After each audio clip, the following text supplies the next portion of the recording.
외국인의 주택 구입의 과반 이상이 중국인들인데 그래서 중국인들이 한국 집을 산다고 하니까 약간의 반중 정서가 있는 그런 쪽에서는 그걸 용납을 못하는 거고, 뭐 단지에 중국인 보인다, 그다음에 임대차 계약을 하러 갔는데 뭐 중국말을 한다 뭐 하면서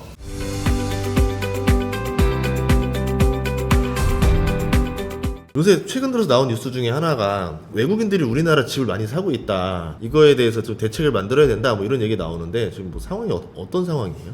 외국인의 국내 주택 매수든 근데 우리나라 이미 그 5,100만 명에서 외국인만 200만 더 5,300만에 살고 있고, 그 5,300만 중에서도 외인들이 또 중국인이 대다수를 차지하고 있고 하기 때문에 외국인의 주택 구입의 과반 이상이 중국인들인데 그래서 중국인들이 한국 집을 산다고 하니까 약간의 반중 정서가 있는 그런 쪽에서는 그걸 용납을 못하는 거고, 뭐 단지에 중국인 보인다, 그다음에 임대차 계약을 하러 갔는데 뭐 중국말을 한다 뭐 하면서 그런 거를 좀 자극을 하는 것 같습니다. 근데 외국인은 어쨌든 우리나라 국민이 갖고 있는 전반적인 가계대출 규제 관련해서 그런 것들을 좀 미적용을 받게 되니까 특히 대출 규제가 심했을 때는 외국인은 우리보다 집을 사기가 훨씬 더 편했던 건 사실이거든요. 근데 우리도 예를 들면 우리도 일본에 집을 살려 그러면 우리 개인은 일본 은행에서 대출을 안 해줘요.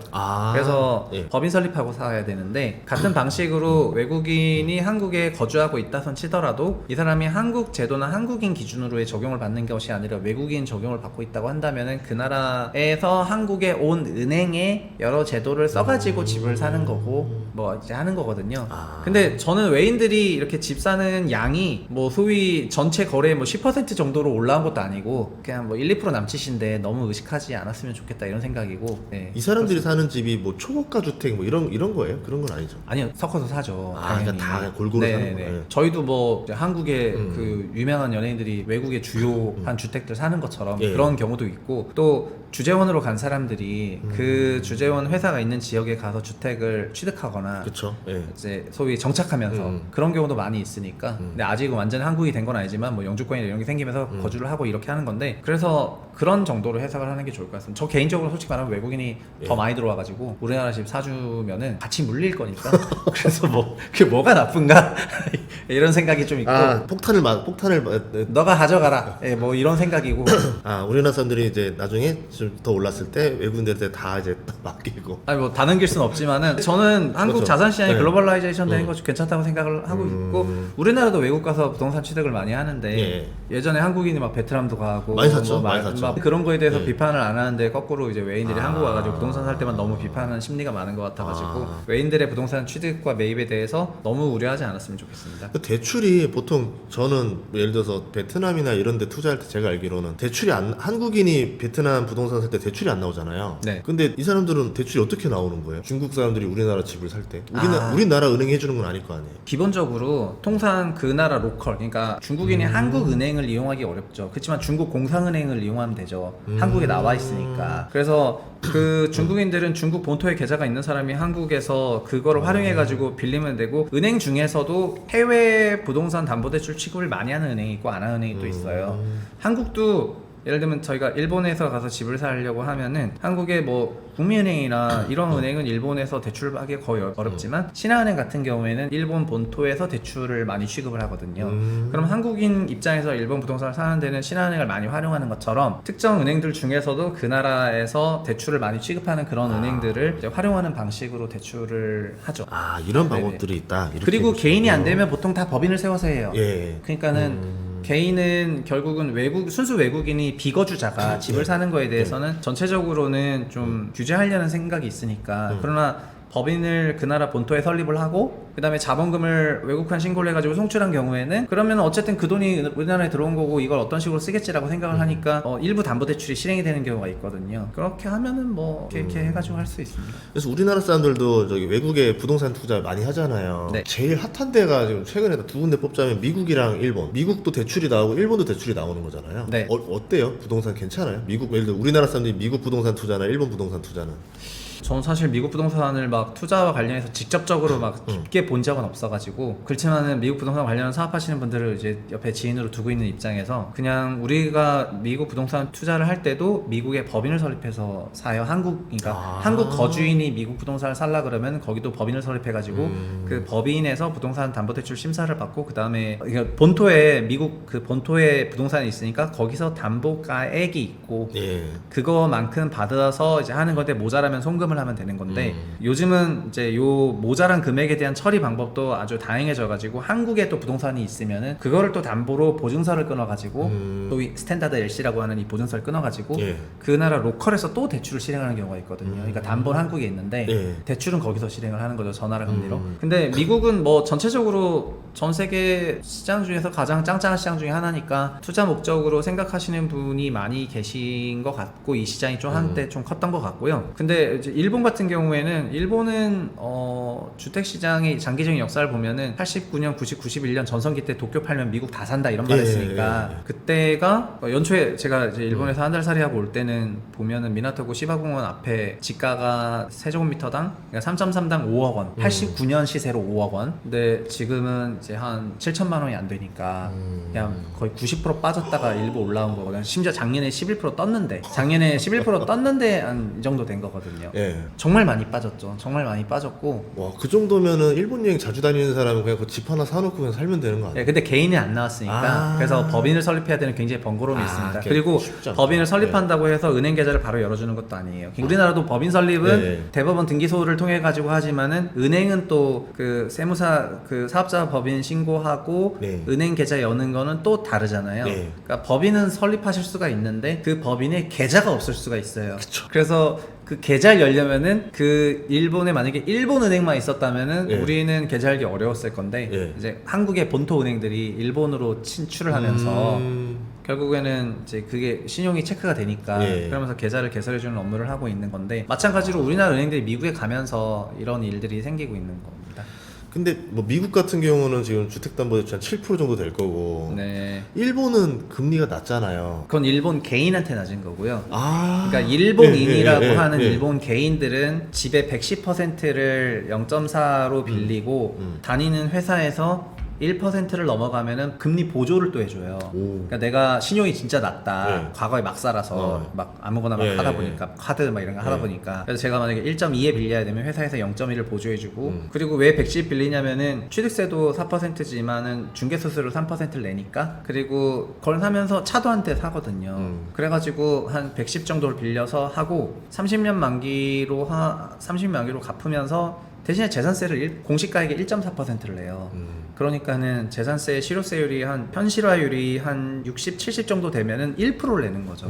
내가 6억짜리 집에 있으면 600만 원씩 내는 거고 10억 있으면 1000만 원씩 내는 건데, 그래서 대출금리보다 재산세가 더 많이 난다. 한국으로서는 상상할 수 없는 그런 상황이 되겠습니다. 근데 일본에서 법인으로 사게 되면은 법인으로는 110%만큼 안 해줘요. 법인은 결국은 일본에서, 그래서 우리나라도 시행할 때 이런 얘기가 많이 나오잖아요. 일본 시행사들은 다 70% 정도는 대출이고 30%는 다 자기 자본하다가 대규모 시행사를 보면은, 근데 일본 법인의 경우에는 소위 70%까지 빌려주는데 30%는 자기 자본으로 사야 되거든요. 근데 70% 대출 금리는 또 법인 대출은 금리가 1% 중반을 넘어가요.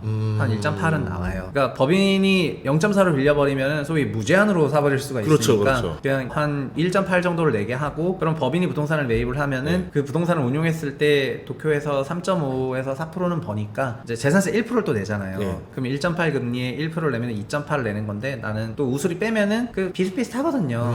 근데 우리나라 사람들은 일본에 또 법인을 설립하고 그 다음에 또 거기서 1.8 이상으로 빌리고 막 하다 보면은 실제 대출 총 올인 레이트 같은 경우에는 이거 다 합친 금리는 2%가 넘어가요. 2%가 넘어가는데 재산세 내죠? 그러면 이제 3%가 넘어가겠죠? 그러면 이제 3.3 이상으로 빌려야 되는데 임차 수익률이 3.3 언더에서는 플러스 현금 흐름이 잘 안 나오고 뭐 한 4.5가 넘어가는 데에는 이제 플러스 현금이 나오면서, 그래도 이게 미국보단 낫다는 겁니다. 미국은 금리가 너무 높고. 그쵸. 그리고 어쨌든 좀 멀지 않습니까? 아무리 부동산이 원격 관리가 된다 하지만 먼데, 그리고 일본의 부동산 산업은 한국이랑 좀 다른 게 관리업체가 되게 타이트합니다. 그래서 아무리 조그만 업체라도 관리업체가 다 붙어 있으니까 보니까 우리는 건물주가 이제 많은 사람들이 한국에 상사는 건물주는 맨날 골프 치러 다니는 사람인데 현실의 건물주는 맨날 하수구 뚫고 있단 말입니다. 원룸 건물주처럼. 네, 그러니까 일반적인 건물의 건물주는 뭐 건물 하자를 맨날 고쳐야 되고 수선해야 되고 어레인지 해야 되고 해야 되는데 일본은 이제 개별 건물을 관리하는 업체들이 다 붙어 있으니까 그 업체하고만 소통을 하면 되고 이제 임차 수익의 일부 퍼센티지를 떼어줘요. 그러니까는 그 마켓이 잘 돼 있으니까 상대적으로 진짜 건물주 느낌은 일본에서 낼 수 있죠. 한국에서는 건물주가 건물주 느낌을 낼 수 없습니다. 그쵸, 그쵸. 임대차 계획 다 해야 되고 다 잡아서 관리해야 되고 어레인지 해야 되고 소위 공사과장이 좀 돼야 되는데 일본에서는 건물주 느낌을 낼 수 있죠. 그래서 왜냐면 요새 일본 또 투자 많이 한다라고 또 이제 뉴스 나와서 보통 우리나라 사람들이 그럼 일본 부동산 사면 뭘 사는 거예요? 주로 소위 타워 맨션을 사죠. 그러니까 일본은 그 맨션이라는 형태로 주택을 부르는데 타워 맨션은 소위 15층 이상의 고층 건물로 되어 있는 걸 말하고 일반 맨션은 단독주택이랑 그 다음에 임차 목적으로 한 동짜리 우리로 치면 다중주택인데 맨션 빌딩 한 4개 층 5개 층으로 됐는데 건물 전체의 소유권은 한 명이고 임차로만 돌리는 빌라 같은 건물이 맨션 빌딩이 있고 그러니까 맨션 빌딩도 사시는 분도 있고 단독주택 사시는 분도 있고 타워 맨션을 사시는 분도 있고 그 다음 뭐 오피스를 사시는 분도 있습니다. 다만 한국인의 일본 부동산 투자는 23년 24년 어떤 변화가 있었냐면은 23년 대비 24년에 3배가 늘어났어요. 그러니까 작년부터 확실히 많이 해외 부동산을 사시는 것 같습니다. 근데 통계에 잡히지 않는 소위 한국에서 보증서를 끊어가지고 일본에서 주택 구입하고 이런 것까지 다 합치면 그러니까 그 3배 늘었다는 거는 개인이 사야 되다 보니까 총액을 보내서 산 분들이 계세요. 평균 한 6억 정도를 보내가지고 한 6억 정도를 사신 거죠. 대출 없이요? 개인은 대출이 안 나오니까. 그러니까요. 그러니까 그게 150에서 500명으로 늘었는데 그러니까 150명이 총액을 보내서 총액을 다 샀다가 작년에 한 500명쯤 금액 총액을 보내서 총액으로 사신 거예요. 근데 여기에 법인 설립하고 매수한 통계는 아예 다 빠져 있으니까 그러니까요. 500명 레벨이 아니라 이제 그거보다 저는 한 10배 이상 크다고 생각하고 있습니다. 그래서 뉴스가 나올만 했었네요. 그러면 좀 실질적으로 한국 부동산 투자하는 거 미국, 일본 중에서 선택하라 그러면은 좀 추천할 만한 데 있어요? 제가 미국을 잘 모르는 상태에서 이제 셋 다 비교하기가 좀 어려운 것 같고요. 그러니까 미국의 주택 통계를 안 본다는 게 아니라 투자 목적으로 미국 부동산을 막 적극적으로 검토해보진 않았기 때문에 그렇지만은 저는 이렇게 말씀드리고 싶습니다. 투자 목적으로 갖고 있는 자산들 중에서 그러니까는 요새는 서울에 있는 부동산을 담보로 일본의 집을 살 수 있게 하거든요. 그 LC를 끊어가지고 그런 목적이라면은 자산을 해지할 수도 있겠다는 생각이 많이 들어요. 그러니까 옆 나라는 성장률은 떨어지지만 올해는 높습니다.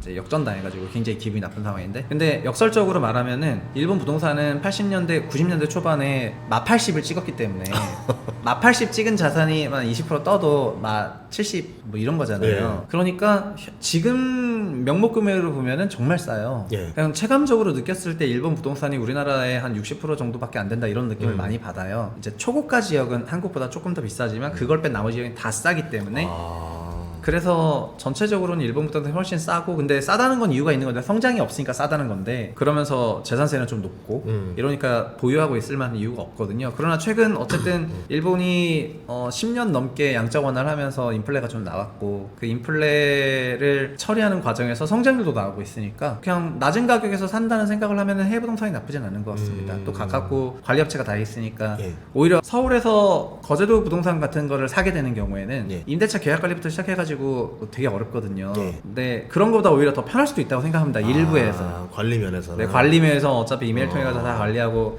뭐 하는 부분이어가지고 그런 점에서 이제 좀 궁금했던 것 중에 하나가 외국은 뭐 DSR 3단계 이런 거 없어요? 네, 그런 거 없습니다. 우리나라만 그런 거예요? 아니요. DSR 제도가 없는 게 아니라 기본적으로 모든 나라의 가계대출은 그 소득을 기준으로 봤을 때 대출 상환 부담의 한도만큼 내거든요. 그런데 저희의 그 DSR 3단계도 이런 DSR을 쓰는 나라들 많이 있죠. 많이 있는데 DSR 3단계라니까 굉장히 좀 다르게 느껴지긴 하는데 이미 우리나라가 22년 6월부터 DSR 시스템을 완전 도입을 했으니까요. 근데 여기다가 막 이제 스트레스 DSR이라는 가상의 금리까지 더하고 있어가지고 좀 헷갈리는데 근본적으로 가계대출은 다 상환 베이스로 이제 설정하게 되어 있습니다. 근데 지금 한국도 최근 들어서는 상환 베이스로 대출을 주지 않았던 대출도 많이 있었는데 전세 대출 같은 거. 근데 그 전세 대출에 대해서도 소득 심사하겠다. 이런 것도 전세 대출조차도 이제 좀 상환 베이스로 보겠다. 이렇게 대출 구조가 완전 넘어가고 있거든요. 그리고 한국이 원래 이 DSR의 원조가 DTI라는 거였는데 이 DTI랑 DTI랑 LTV를 만들기 시작했던 게 2002년이었는데 2002년에 DTI 중심으로 가냐 LTV 중심으로 가냐 논의가 좀 있었다가 그때 은행들이 DTI 중심으로 하면 돈 못 빌린다 이랬거든요. 그러면 그냥 LTV 중심으로 가자 이렇게 해가지고 소득과 크게 무관한 LTV 베이스로 가다가 소득 중심으로 간 게 22년부터인 거잖아요. 이 소득 중심으로 가다 보니까 부동산 가격은 그 사이에 너무 떴고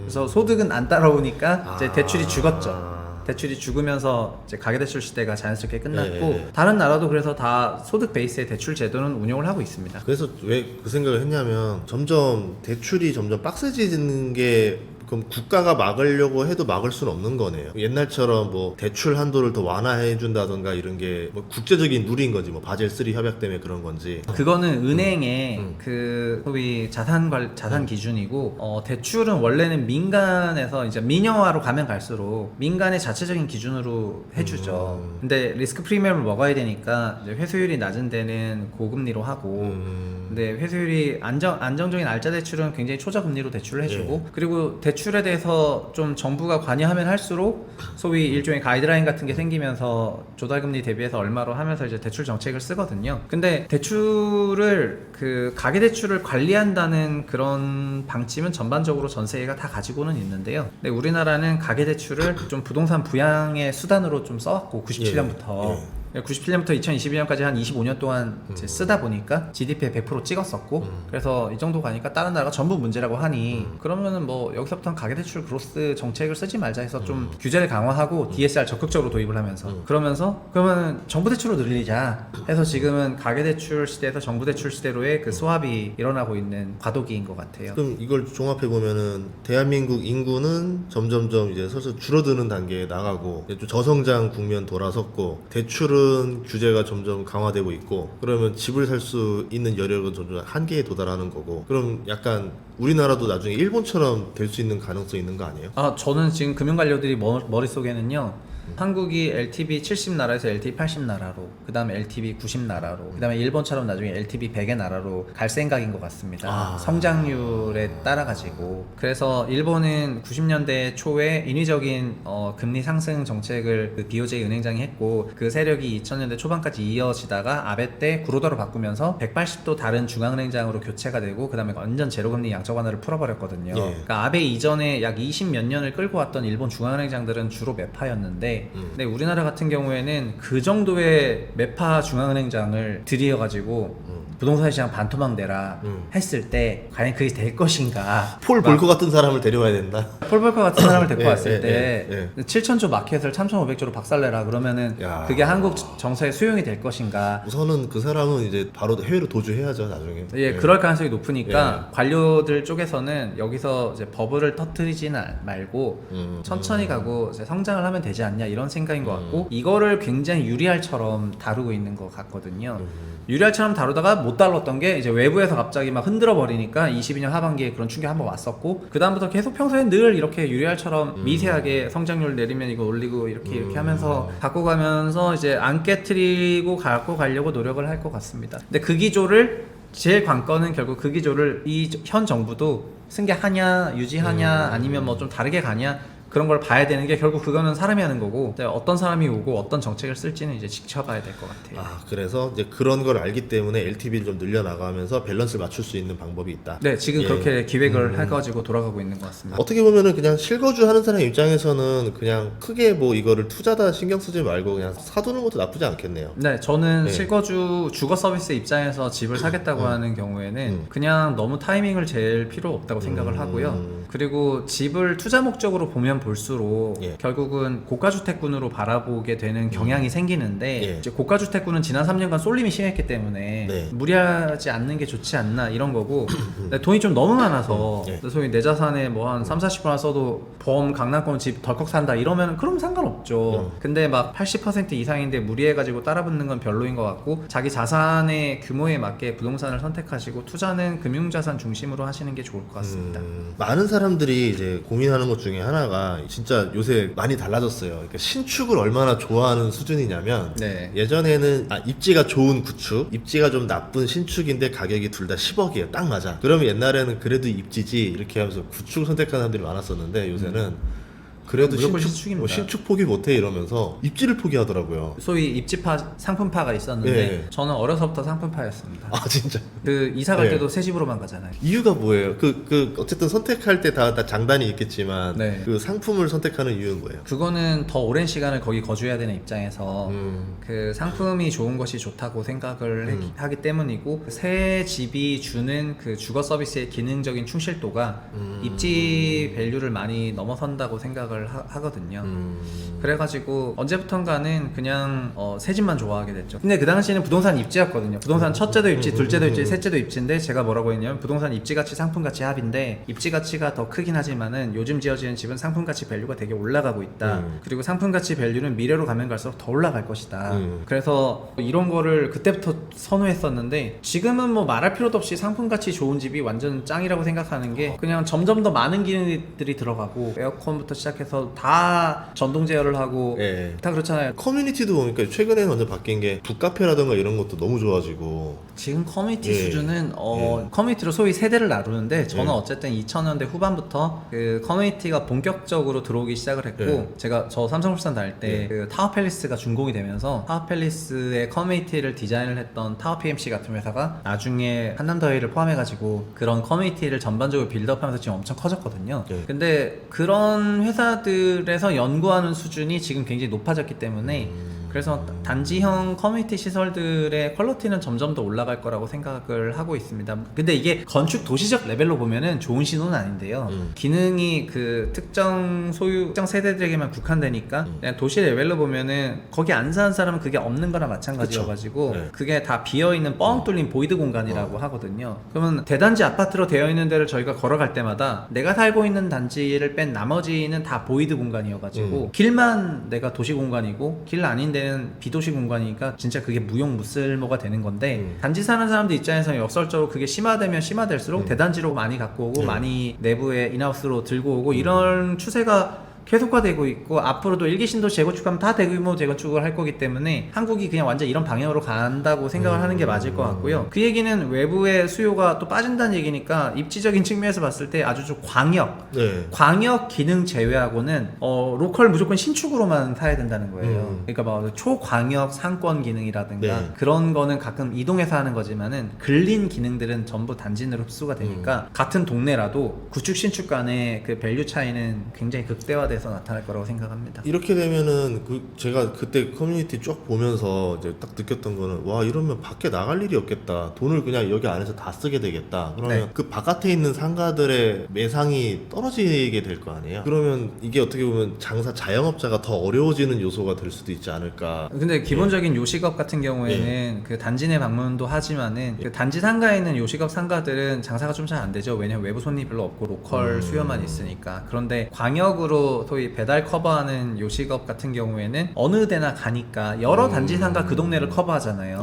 그러니까는 입지적인 측면에서 온라인화를 통해 가지고 그거 한계를 많이 극복을 했고, 그거가 안 되는 아파트 단지 내 상가들은 지금 아파트 단지 상가 중에서 좋은 데가 별로 없어요. 그게 커버가 되려면은 아주 높은 임차료만 해야 되는데, 그러니까 아주 높은 서비스 비용이어야 되다 보니까 그 서비스가 비용에 맞게 세팅하다 보면은 그 초고액 서비스들은 대상이 명확해요. 그러니까 식당 같은 거는 이제 좀 어렵고, 여기 가면은 소위 1회에 몇만 원이나 몇십만 원 하는 그런 서비스들만 여기 막 들어가게 되잖아요. 그래서 원밸리 상가도 가보시면은 4층 5층 다 피부과거든요. 다 피부과 정형외과 이렇게 쫙 깔려있고 1층에는 증권사 같은 그 이제 금융기관들 쫙 들어와 있는데, 그래서 그런 거 보면은 이제 상가의 다양성 측면에서는 좀 덜 다양하죠. 왜냐면 딱 초고액 서비스만 들어오니까 이런 무지개가 없어가지고. 그래서 이게 좋은 건지는 잘 모르겠습니다. 근데 사는 거는 새 아파트가 무조건 살긴 편하다. 네, 그러니까 이 문화가 이제 하다 보니까 어떻게 되냐면 약간 아파트의 호텔화 느낌처럼 되면서, 나 어느 아파트 살아라고 해서 이 브랜드를 따지게 되는 게 더 강화된 느낌? 그래서 이제 예전에는 그냥 아파트 건설사마다 브랜드를 하나씩 다 가지고 있었잖아요. 네. 근데 이제는 그 5대 건설사 브랜드를 더 선호하는 네. 느낌이 되면서 이제 이 브랜드냐 아니냐로 가격이 더 나뉘게 되지 않을까 이런 생각도 하는데 어떻게 보세요?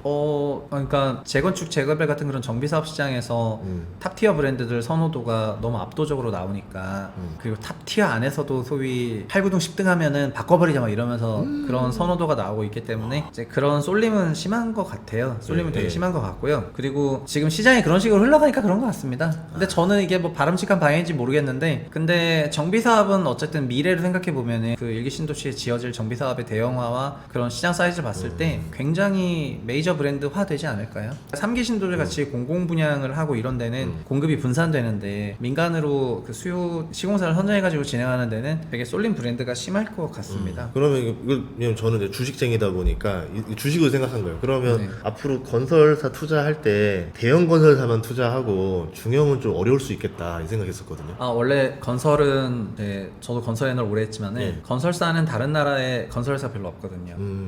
실제로 미국 주식을 봐도 미국 건설사 별로 기억나는 것도 없으시죠? 없어요. 예. 네, 어느 나라를 봐도 건설사가 상장돼가지고 오래된 건설사가 없는 게 과거에 인프라 건설하고 다 퇴화했기 때문이고, 이제 그 소위 그 나라의 핫 인프라를 건설하는 과정에선 성장 산업인데, 다 건설하면은 이제 사장 산업이 되는 거거든요. 예. 이게 건설의 생리고, 자연스럽게 건축물은 이제 100년 이상을 가니까 건축물의 유지 관리업이 크게 되면서 가구 회사든 페인트 회사든 이런 회사들이 상장돼 있는 거죠. 그리고 임대관리회사 예. 같은 게 상장돼 있는데, 한국은 건설회사가 헤게모니를 갖고 있으니까 이제 이 유지관리업인 후방 밸류체인이 커면 안 되는 거죠. 그러니까 얘네들이 뭘 원하냐면은 빨리 재건축해라, 30년 만에 깨게. 그래야 깨고 내가 다시 짓게. 내 사이클 다 타야 되니까. 네, 자기 이렇게 예, 하고 예. 또 정비사업 사이클 해서 또 짓고 해야 되니까 지금 빨리 이제 요 뒤쪽이 커지면 안 되는 거걸랑요. 그래서 저는 국토부 정책도 다 여기 방점이 맞춰져 있다고 생각을 하다 보니까는, 한국은 소위 40년 정도 되면은 못 살겠다, 이런 게 30년만 돼도 못 살겠다 나오는 거, 재건축하자 이렇게 나오면서 그걸 또 제도적으로 밀어주니까 사이클을 한 번 더 하게 만드는 거죠. 근데 이번에 만약에 짓고 나서, 아직 지어진 것도 아닌데 이렇게 지으면서 또 한 40년 후에 재건축할 생각을 하면은 진짜 나쁜 놈들인 게, 네, 그때는 여력이 될까요? 네, 근데 사실은 네. 이렇게 대규모 폐기물을 방치시키는 그런 방식의 정비 사업이 썩 좋은 것도 아니에요. 근데 어쨌든 한국에서는 이제 한국 건설업의 그 200 몇십조 마켓에서는 이제 건설사들의 헤게모니를 장악하고 있고, 이들은 후방 밸류체인 다 필요 없고 전방만 중요하게 생각을 하고 있기 때문에 지어야 돈 벌거든요. 그래서 더 많이 짓게, 신규로 짓는 거 어니까 종전 걸 깨서 짓자, 이러면서 이 마켓을 만들려고 하고 있는 그런 과정이 있습니다. 우리 옛날로 치면은, 뭐 옛날도 아니죠. 지금 뭐 방송사나 이런 신문사 세력이 되게 강했었는데, 네. 유튜브나 이런 뉴미디어가 들어오면서 네. 굉장히 힘이 약화된 것처럼 지금은 건설사들이 어쨌든 시대의 변화에 최대한 버티기 위해서 어마어마하게 버티고 있죠. 예. 또 사람들한테 예. 새 아파트를 통해 가지고 계속해서 밸류를 만들어내는 방식으로 생존을 한 거예요.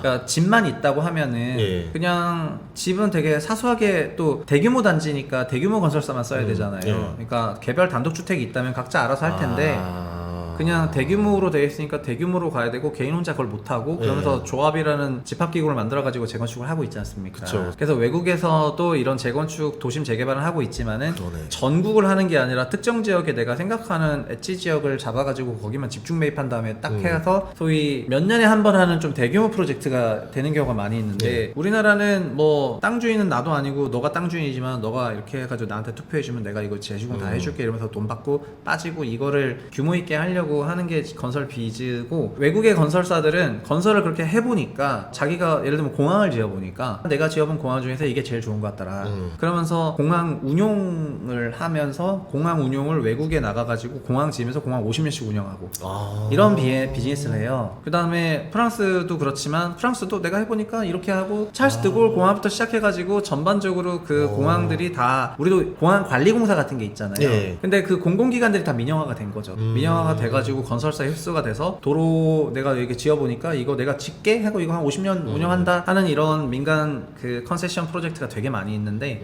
한국은 이런 것도 없어요. 그러니까 한국은 그러네. 집만 주구장창 지은 거예요. 미국 디알로튼도 자기네가 짓고 임대하고 운영 관리 다 하고 그러지 않아요? 아니, 호트는 그래도 이제 호트는 예. 주거 전문 기업인데, 예. 이제 하우징 전문 기업이니까 집을 계속 짓다 보니까 이제 남의 주문을 받아서 짓는 것도 지가 시행도 하는 거죠. 이제 자기가 시행도 하는 건데, 근데 우리는 예. 한국에 있는 건축이란 건 아파트만 짓다 보니까, 예. 사실 이 아파트는 외국에서 팔리지도 않아요. 그러니까요. 아니, 왜냐면 벽식 건축물을 이렇게 막 35층씩 짓는 나라가 없어요. 그러니까는 이 35층 짓는, 이게 굉장히 한국적인 상품이고, 저는 이런 한국적인 상품 잘 투자하지 않습니다. 저도 우리나라만 보면 좀 이해가 안 가는 게, 왜 국민의 80-90%가 아파트에 몰려 살게 됐는가? 그건 아파트라는 주거가 어쨌든 제일 좋아졌기 때문이고 예. 한국이라는 특수성에 맞게 그렇게 성장했기 때문에 지금 걸 바꾸긴 어렵고 다만 아파트가 가지고 있는 장점과 단점이 다 있는데 공동 주거하는 게 장점이지만 단점은 그러면서 도시 기능이 일부 단절되는 게 생기고 그 다음에 그 아파트 단지에 그 기능이 없다면 그 아파트 단지 그 부분은 이제 불편한 건데 예. 그거를 외부에서 커버가 안 돼요.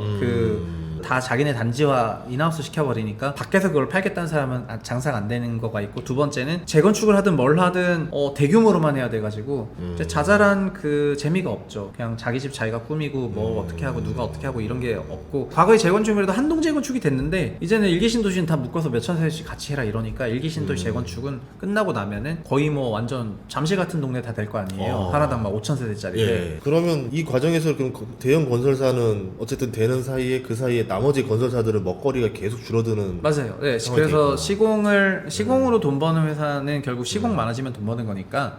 그래서 지금 건설주들이 뭐 올라간 게 이걸로만 올라간 게 아니라 해외 원전 수주도 있고 뭐 기타 등등 뭐 여러 가지가 있는데 어쨌든 재건축 재개발 활성화되면은 예. 건설사들 먹거리가 올라가니까 그거는 장점입니다. 어쨌든 지금은 여기까지만 반영이 된 것 같아요. 근데 예. 그 이후에 한국에서 잘 생각해 보면은 모르죠. 또 뭐 이제 북한이랑 얘기하면서 또 대북 모멘텀 트럼프 얘기 때 대북 모멘텀 어마어마했거든요. 예, 그렇죠.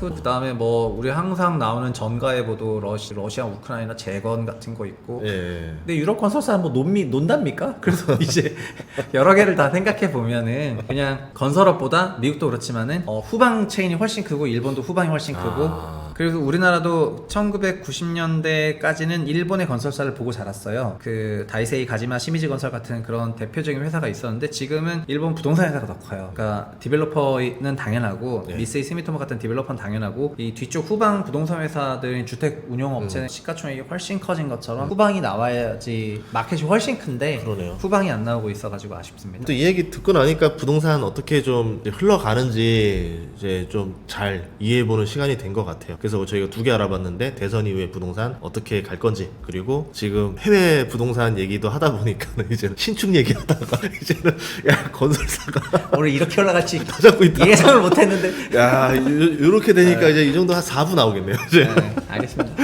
알겠습니다. 오늘 너무 또 좀 소중한 시간 내주셔서 감사합니다. 네, 감사합니다. 예, 고맙습니다.